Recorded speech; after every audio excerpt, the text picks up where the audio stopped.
Sinday mga kababayan kung ano-ano ng mga issue yung ibinabato sa ating administrasyong Bongbong. Bakit niya Mr. Maravillas, ano yung latest ngayon? Inaakusan niya mga kababayan yung PNP ngayon ng political harassment. Ito siya mga kababayan, 38 minutes ago pa lang. Political harassment, Vice President Sara Duterte writes a scathing open letter addressed to Philippine National Police Chief General Romel Marbil, describing the reduction of her security personnel as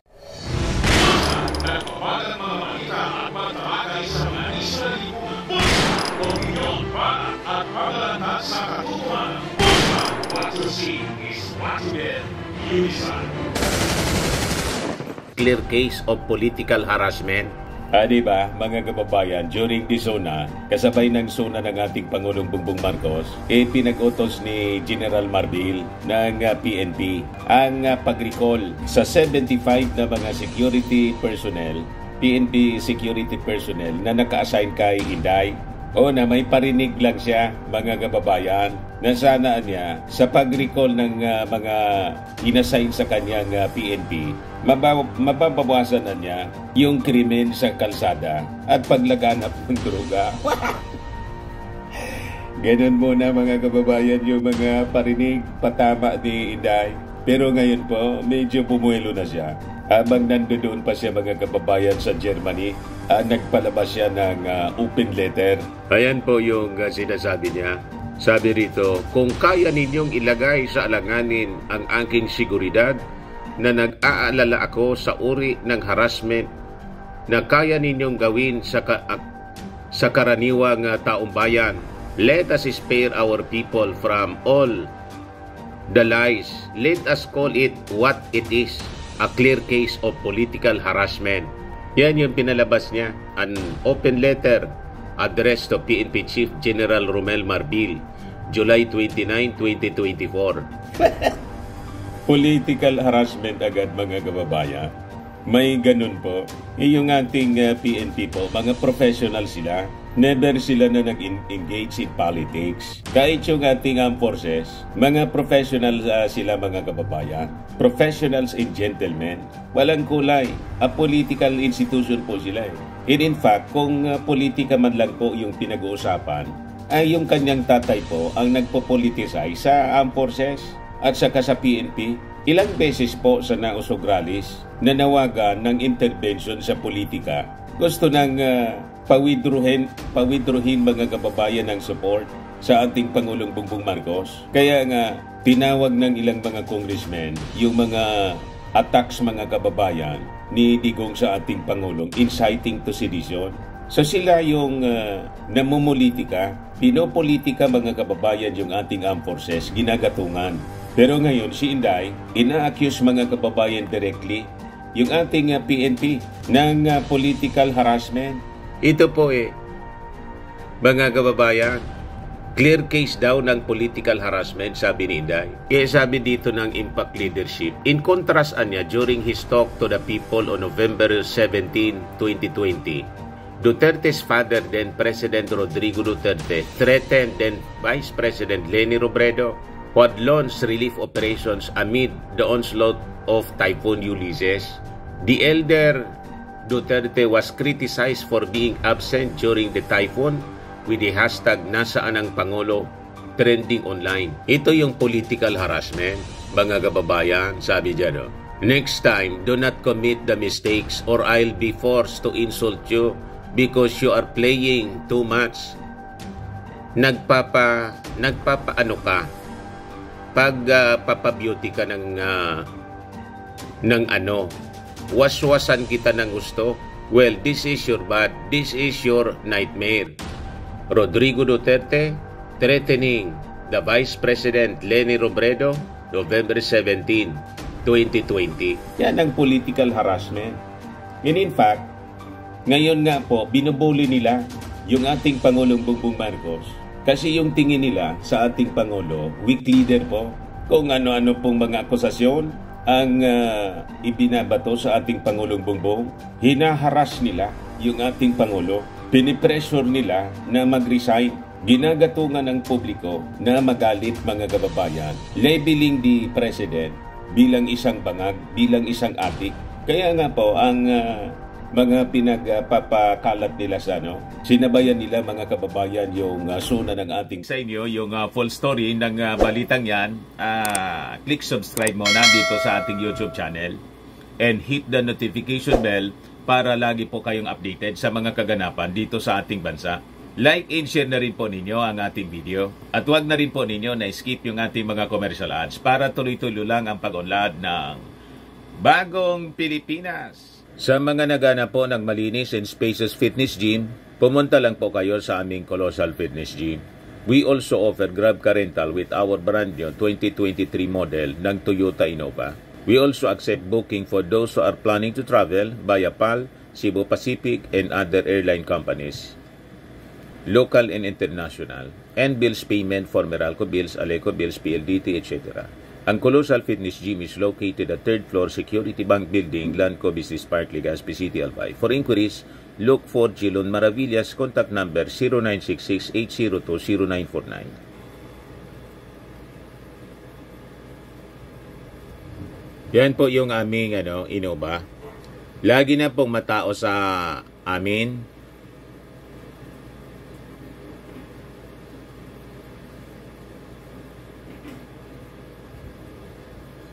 Yan po mga bagong clients namin. Napakaganda at colorful at napakalinis ng aming gym po. Pati mga foreigners po pumupunta sa amin, mga British tourist po sila dito sa Legazpi. Na-set up na rin po yung aming mga brand new gym equipment.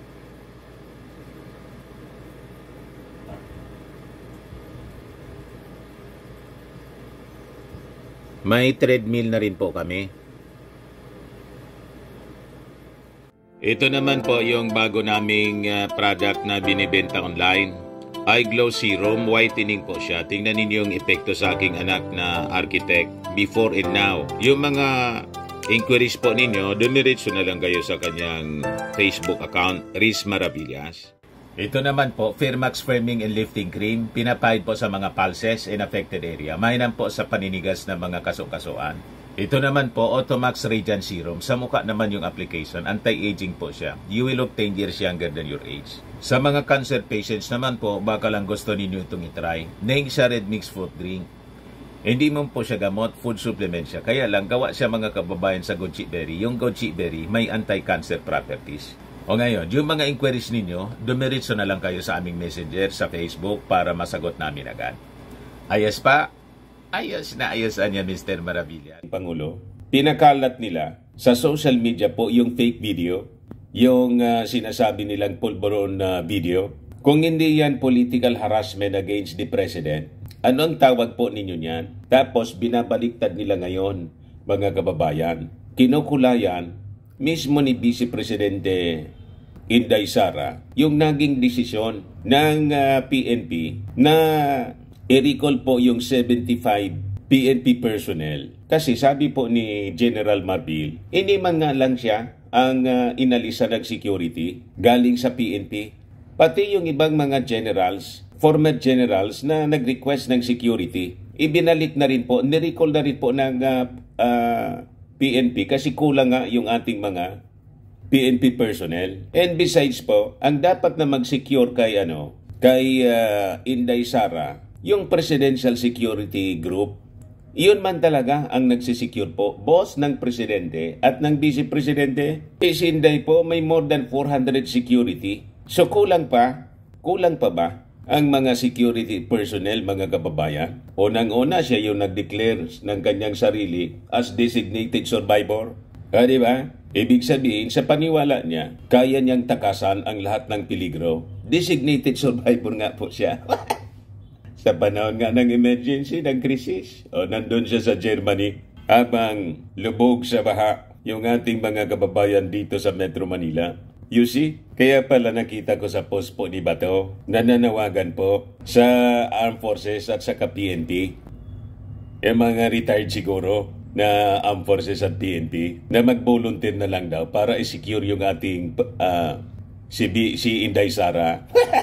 Di ano niya, Mr. Maravillas, ang tingin mo? Intensified black propaganda po ito? Gumagawa na naman po sila ng senaryo? Gusto nilang palabasin, inaapi si Inday ng ating administrasyon, ng ating Pangulong Bongbong. Ito, post ni Bato, 44 minutes ago. Attention former PNP, EAP, who are good at unarmed combat and volunteering to provide security and protection to BP Inday. Sara, please sound off.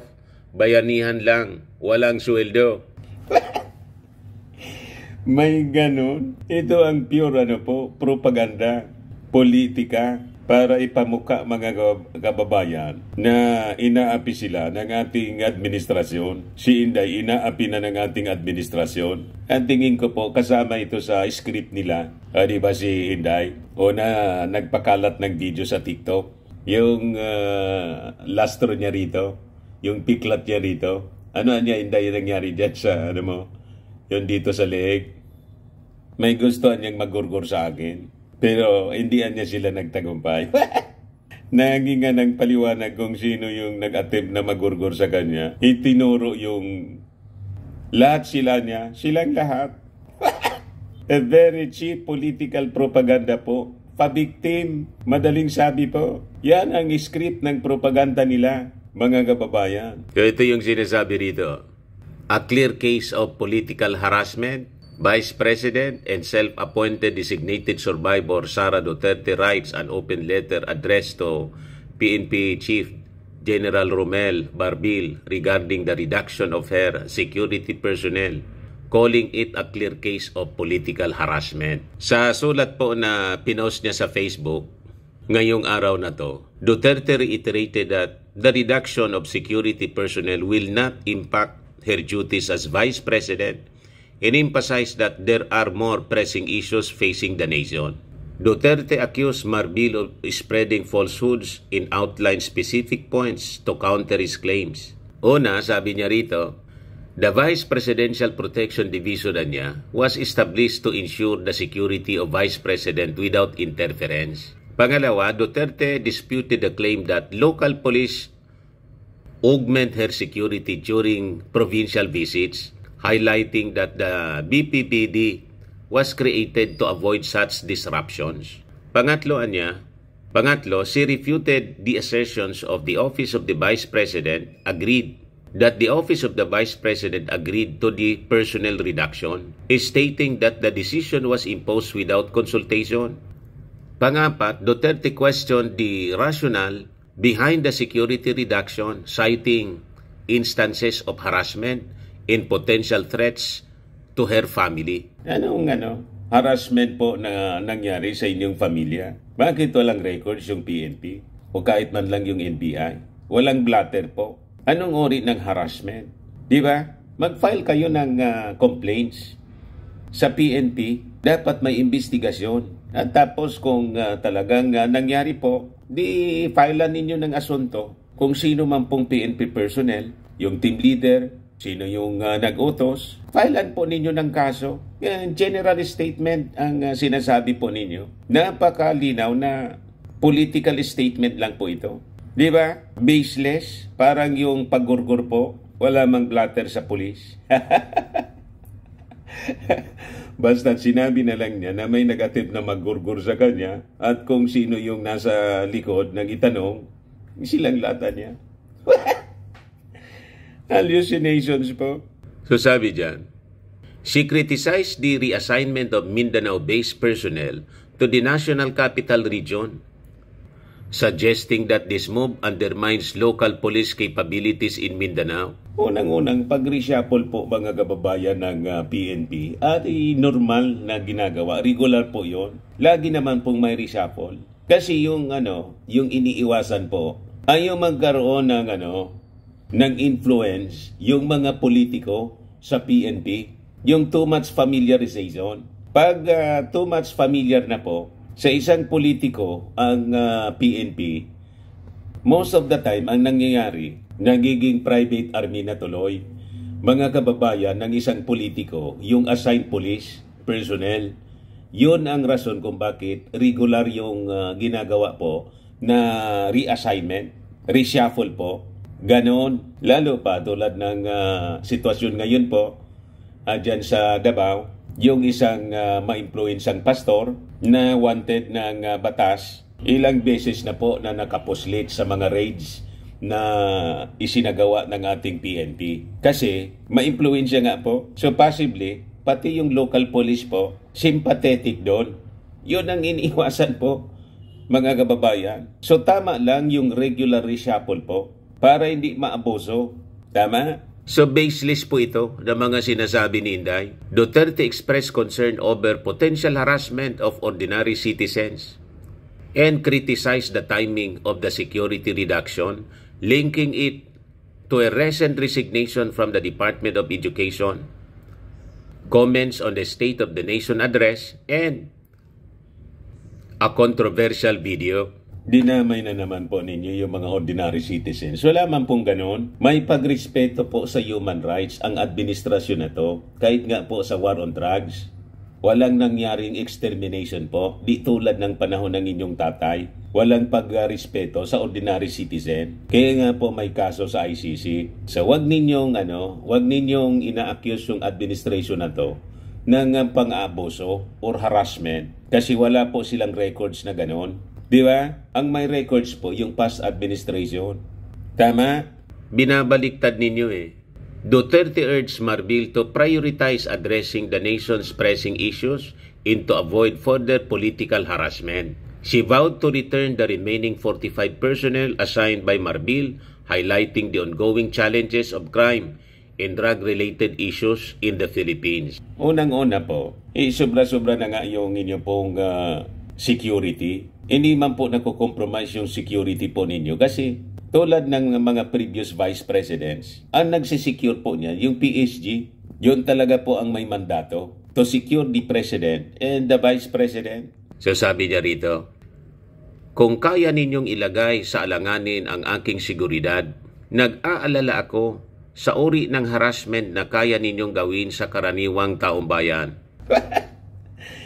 Kita ninyo? Ang tawag dyan sa amin, mga kababayan, sa ganitong mga kwento, mga akusasyon, balubagi, gawa-gawa, bungang isip lang po, imagination niya. Tulad na lang ng intimidation sa mga ordinaryong mamamayan para sa service ng warrant of arrest para kay Pastor Kibuloy sa Davao City kamakailan. Bakit kasi hindi ninyo advisean si Kibuloy na sumurrender na lang, harapin yung kaso niya? Kasi siya naman yung nagsabi na pag sa usgado final yung kaso, harapin niya. Paano niya makukuha yung ustisya? Ayaw niyang umarap sa ustisya? Tama? At unang-una, itong si Pastor Kibuloy, hindi man po siya ordinaryong tao. Di ba? Bilyonaryo siya. Paano naging ordinaryong tao ang isang tulad ni Pacquiao? So doon pa lang sa description, mga kababayan, mali-mali na si Inday. Kaya pala niya ito sinasabi para lang i-depensa si Pacquiao. So may statement na naman siya, mga kababayan, kay Pacquiao. Pero wala siyang statement until today. No comment pa rin sa issue ng West Philippine Sea. Sabi niya, ang relief ng PNP personnel ay dumating pagkatapos ko mag-resign sa DepEd. Pagkatapos ko inihambing ang SONA sa isang catastrophic event at pagkatapos lumabas ang cocaine video. Let us spare our people from all the lies. Let us call it what it is, a clear case of political harassment. Mag-file kayo ng complaint sa Husgado kung may political harassment po na na-experience po kayo. Hindi yung pa-press release kayo ng pa-press release or post kayo ng post sa inyong pong page. Di ba? Parang si Pacquiao, sige ang palabas ng statement sa pamamagitan ng kanyang mga abogado. Wala mang silbi yung mga statement na gano'n. Kasi po, ang kaso nasa husgado. Di ba? Ngayon, kung may ebidensya kayo ng political harassment, mag-file kayo ng reklamo. I-black and white po ninyo. Dapat specific. Sino yung nang-harass sa inyo? Sino nag-utos ng harassment? I-file po ninyo. Dapat ganyan po, kwento-kwento, baseless na mga akusasyon po, dinadamay pa ninyo po yung ating PNP na pinalalabas ninyo, ginagamit sa politika. Walang ganun po. Kaya yung mga reactions po, hindi pumapabor sa kanya. Sabi ni Nona Dalodong Inakay, tell that to the Marines. Sabi ni Marieta Yandok, it must be humiliating to be irrelevant. Sabi ni Orville Barlintangco, buff or buffet. Buff siguro yan. Parang foreigner po. We don't need to see and hear you anymore. Di ka importante.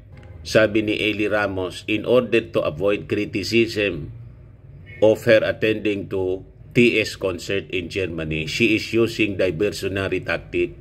Nagkalata po na nililihis yung issue kasi nabasinday sa paglipad mga kababayan outside the Philippine area of responsibility sa kasagsagan ng baha. At pinagdududahan na nag-attend ng concert ni Taylor Swift. O diba? Kaya gumagawa siya ng kwento mga kababayan para maiba yung issue, mapagtakpan yung mga mali niyang judgment mga kababayan na tinawag ni Congressman Itzel Lagman na walang empatya niya, walang concern.